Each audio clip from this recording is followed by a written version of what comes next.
ఆయా సంక్షేమ పథకాల కింద పేద ప్రజలకు లబ్ధి చేకూర్చేందుకు ప్రభుత్వమే ప్రజల వద్దకు వచ్చి దరఖాస్తులను స్వీకరిస్తున్నదని దేవరకద్ర శాసనసభ్యులు జి మధుసూదన్ రెడ్డి అన్నారు. ప్రజాపాలన కార్యక్రమంలో భాగంగా దేవరకద్ర మండలం డోకూరు గ్రామంలో నిర్వహించిన ప్రజాపాలన కార్యక్రమానికి జిల్లా కలెక్టర్ జి రవినాయక్ తో కలిసి ఎమ్మెల్యే మధుసూదన్ రెడ్డి హాజరయ్యారు.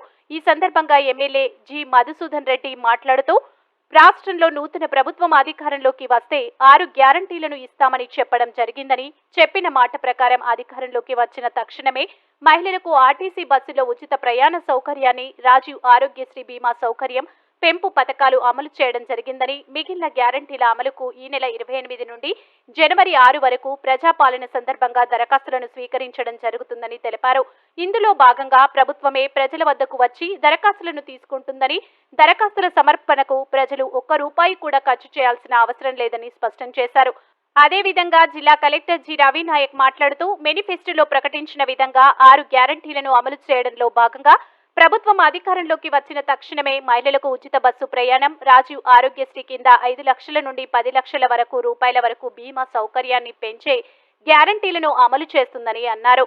ఇవే కాకుండా ఇతర 5 గ్యారంటీలను అమలు చేసేందుకు అర్హులైన లబ్ధిదారుల నుండి ఈ నెల 28 నుండి 6 వరకు 8 రోజుల్లో గ్రామాల వారీగా దరఖాస్తులను స్వీకరించడం జరుగుతుందని తెలిపారు.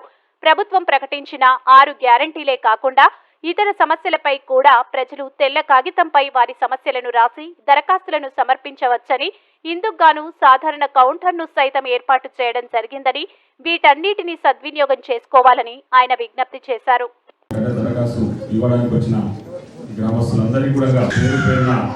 ధన్యవాదాలు మీకు అందిస్తామని చెప్పేసి ఈరోజు మిగతా 5 అభయస్థంలో ఉన్న 5 గ్యారంటీ పథకాలను మీకు అందించాలనే లక్ష్యంతోన ఈరోజు ప్రభుత్వం ఒక గొప్ప నిర్ణయం తీసుకున్నది. ప్రజల వద్దకే పాలన అంటే ప్రభుత్వమే మీ దగ్గరికి రావడం అనేది చాలా అరుదు.